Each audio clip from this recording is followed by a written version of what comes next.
Hey, one at a time! Too much candy gives me a stomachache! Yeah!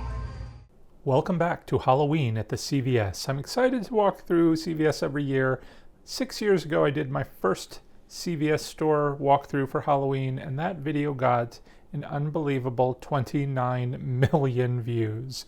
It spawned lots of imitators over the years, everyone trying to be the first to do the CVS walkthrough. Of course, I always knew it was just a fluke.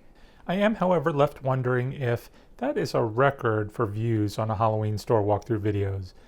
Not sure we're going to see the quality of merchandise that's going to garner any sort of views like that, but let's see. Why do you seem so scared? All I wanted to do was play with you. I really think those first years ago, they had actual good full-size animatronics. I bought a few from them over the years. In fact, my very first sort of stand-up figure that I ever bought was my Headless Horseman from here. I remember it was like $80, and that was so expensive for me at the time. But I have used him every single year since. He's held up so well. I also got the Grim Reaper and a pirate skeleton from them.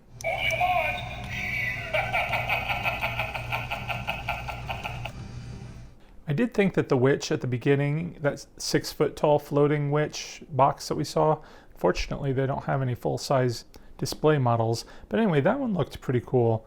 Everything else is kind of small.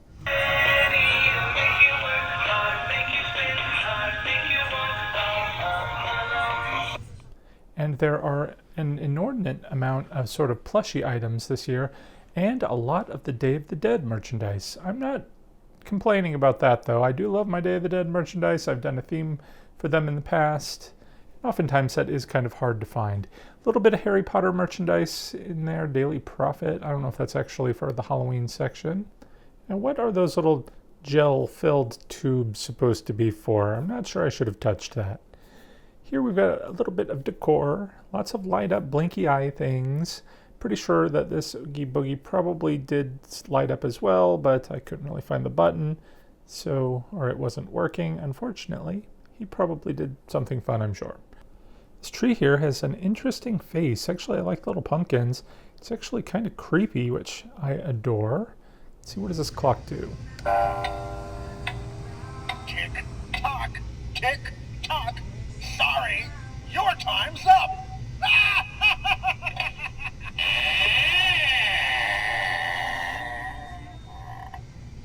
Hickory dickory dock.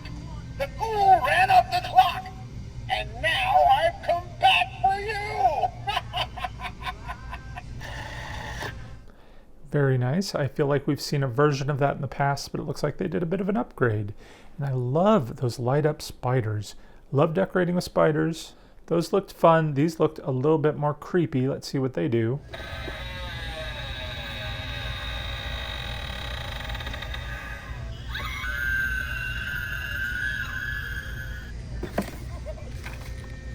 Concentrate. Don't be afraid of what you see.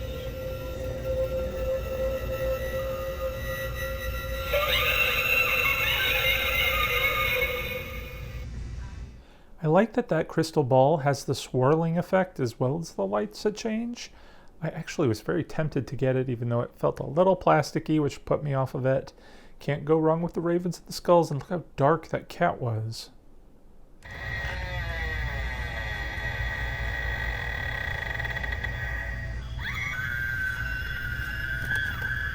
Pretty sure that was the same sound effect we heard earlier.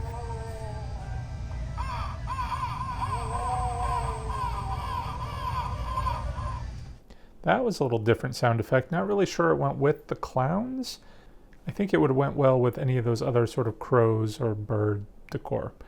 Here you get all three of those skeleton hands and they light up. That's not bad.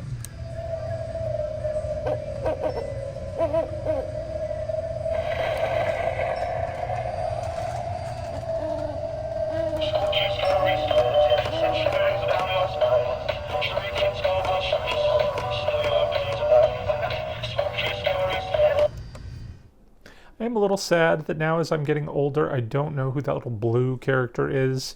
But here's, of course, Hello Kitty, which I understand is super popular. I think I said this in one of the past videos, but apparently that merchandise flies off the shelf. And of course, Nightmare Before Christmas, still going strong. I wonder if they're going to make a sequel to that movie. You know, the new Beetlejuice sequel just came out. I saw it last weekend. I really liked it, although I know some people have mixed reactions.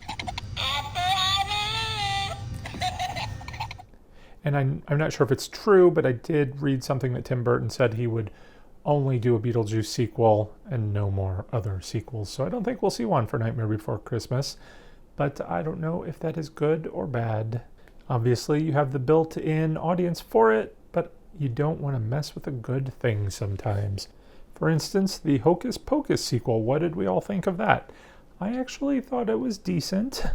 Kind of makes me a little sad seeing some of our favorite actors, age when they make these sequels decades later. But it would probably make me more sad never having gotten to see the sequel. And then wondering what could have been. It looks like we had some crafting projects there, so that's interesting. And look at these little squish thingies. So that one looked like a potion jar of some sort, and this one is like a tombstone kind of look. I think that's what they were.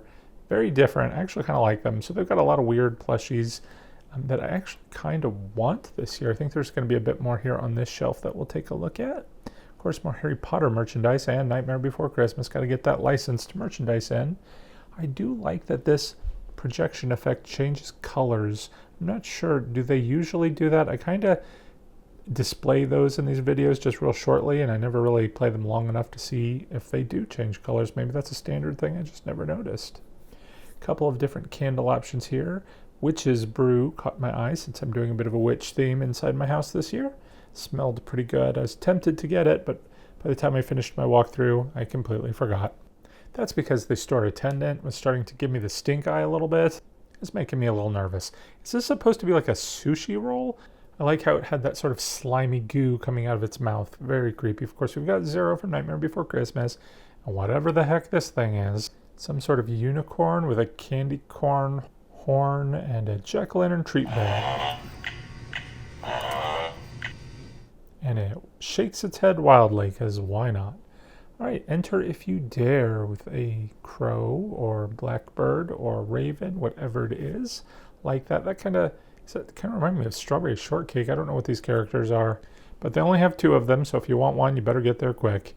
Speaking of which, these little squishy things also seem to only have like 1 of each, but I love these little monster characters. Some of them are cute, little yellow thing with a witch hat. In fact, I guess most of them are kind of smiling and cute, right? But some of them are just fun and creepy. A little bat there. What's this guy? The last guy here is, I don't know what that is. A werewolf type guy.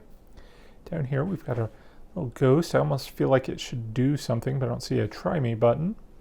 And then love these little monsters. So there's a house. Is that a Halloween? It's got a spider web in the window and some bats. A broccoli head. Oh my god, I need that. It's got little brains coming out too. That was probably the best thing in this entire store. And then we have a little crazy monster. These are the guys that I love. This is just like a cauldron with a face. I think that's a little face on it there. And again, some more little monster heads. And of course, we've got some fall merchandise too. Spider webs, of course, some glow in the dark, some regular, and the throws. We will take a quick peek at some of this fall merchandise just because it's right here, but there is still a little bit more Halloween to take a look at. But we're thankful for all of the fall and the Halloween merchandise, just like that sign instructs us to be. I see some small candles there, and I kind of feel like I should invest in some of those. Because, every season I buy a candle because I get excited for the upcoming season, but it just takes so long. I'll let it burn a lot, and then it'll just sit there, and I'll burn it some more. And it takes me all season to get through a single candle. And I kind of want some more variety and fun and spice in my life, but pumpkin spice needs to be tempered and used in moderation.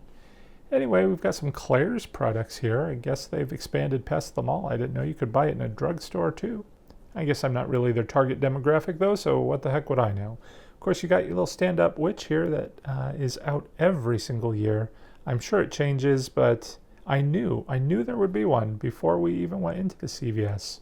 Too bad she didn't move, but that witch at the front did. So if you've ever bought a CVS animatronic, let me know. How did it work out? Before we go, I did want to say a special thank you to all the patrons who help support the channel. If you're interested in joining our Fright Club, be sure to check out a link to my Patreon page in the description below. Happy haunting, everyone.